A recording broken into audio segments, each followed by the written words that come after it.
Halo semuanya, hari ini kita akan membahas senyawa heterosiklik isoquinolin. Apa itu senyawa heterosiklik? Heterosiklik berasal dari kata hetero dan siklik.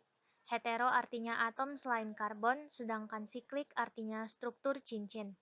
Sehingga senyawa heterosiklik dapat didefinisikan sebagai sejenis senyawa kimia yang mempunyai struktur cincin yang mengandung atom selain karbon disebut heteroatom seperti sulfur, fosfor, oksigen, nitrogen yang merupakan bagian dari cincin tersebut. Senyawa heterosiklik dapat berupa cincin aromatik sederhana ataupun cincin non-aromatik. Berikut adalah contoh senyawa heterosiklik. Ada senyawa heterosiklik yang memiliki cincin 6 seperti piridina, piridazina, pirimidina, pirazina. Ada yang memiliki cincin 5 seperti pirol, furanol, tiofenol, imidazol, pirazol, isotiazol, isoxazol. Dan ada juga yang memiliki dua buah cincin yang menyatu seperti quinolin dan isoquinolin. Nah, isoquinolin ini merupakan isomer dari quinolin. Kali ini kita akan membahas tentang isoquinolin. Isoquinolin memiliki nama lain benzosipiridin atau 2-benzazin. Rumus molekulnya C9H7N dengan massa molar 129,162 gram per mol. Tampilan dari isoquinolin berupa cairan berminyak tidak berwarna, memiliki densitas 1,099 gram per cm pangkat 3 dengan titik didih 242 derajat Celcius dan titik leleh 26-28 derajat Celcius. Isoquinolin merupakan senyawa heterosiklik yang mempunyai dua buah cincin yang menyatu, yaitu cincin benzen dan piridin.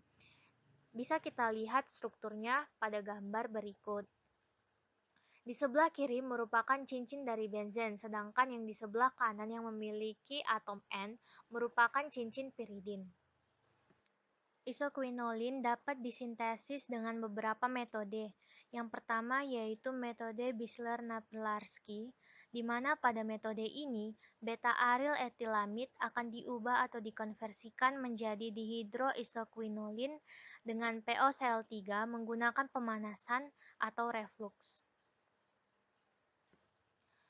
Metode yang kedua yaitu metode Pictet-Spengler, di mana pada metode ini beta-peniletilamin direaksikan dengan aldehid akan menghasilkan tetrahidroisoquinolin.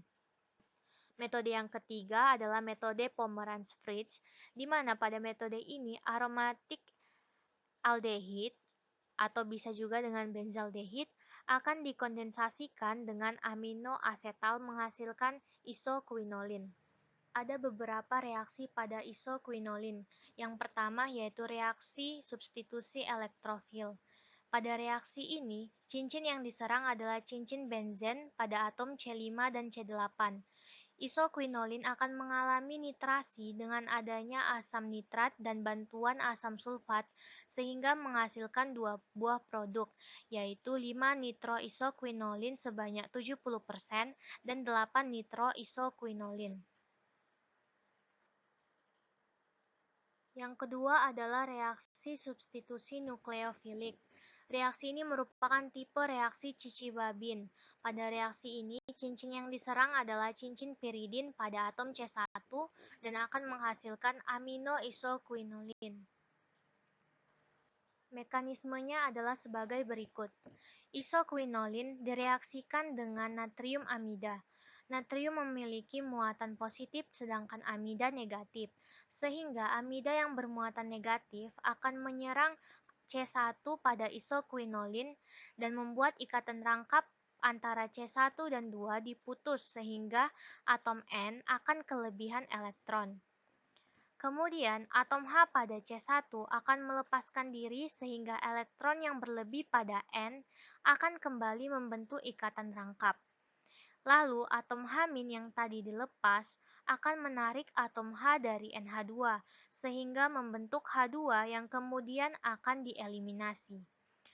Dan ini akan membuat N menjadi tidak stabil. Kemudian, N yang tidak stabil akan mengikat H positif sehingga stabil dan membentuk aminoisoquinolin. Yang ketiga adalah reaksi dengan potasium hidroksida. Reaksi ini dilakukan pada suhu 225 derajat Celcius. OH- pada KOH akan menyerang C1 pada isoquinolin, sehingga ikatan rangkap diputus dan N menjadi tidak stabil atau kelebihan elektron. Lalu atom H pada C1 akan lepas dan menarik H pada OH membentuk H2. Kemudian N akan membentuk ikatan rangkap kembali. H2 yang tadi telah dibentuk akan dieliminasi. Kemudian K positif akan mengikat O. Pada reaksi ini akan ada H2O yang kemudian K akan ditarik oleh OH dari H2O membentuk KOH dan atom H yang tersisa dari H2O akan diikat oleh N sehingga diperolehlah isoquinolon atau isokarbosteril. Yang keempat adalah reaksi oksidasi isoquinolin. Reaksi oksidasi isoquinolin ini menggunakan KMnO4 dan akan menghasilkan dua buah produk yaitu phthalic acid dan syncomeronic acid. Dalam reaksi ini, jika permanganat menghancurkan ring dari piridin, maka akan dihasilkan phthalic acid. Tetapi jika yang dihancurkan permanganat adalah cincin benzen, maka yang dihasilkan adalah syncomeronic acid.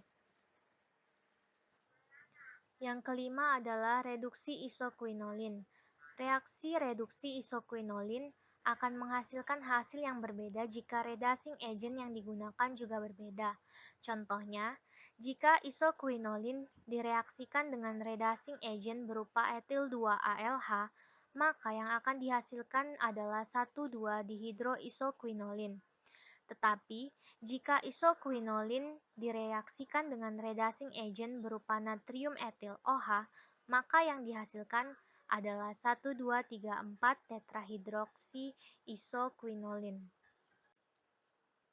Yang keenam adalah reaksi dengan Grignard reagent. Pada reaksi ini, isoquinolin direaksikan dengan etil magnesium bromid dengan bantuan ether. Nukleofilik akan menyerang tempat pada tipe cicibabin, yaitu pada C1, sehingga dihasilkanlah etilisoquinolin. Yang ketujuh adalah reaksi halogenasi, yaitu reaksi isoquinolin dengan halogen. Contohnya di sini yaitu isoquinolin dengan Cl2 akan menghasilkan 5-kloroisoquinolin. Lalu ada juga isoquinolin dengan Br2 menghasilkan 5-bromoisoquinolin. Pada reaksi halogenasi ini, yang diserang adalah cincin benzen, tepatnya pada C5.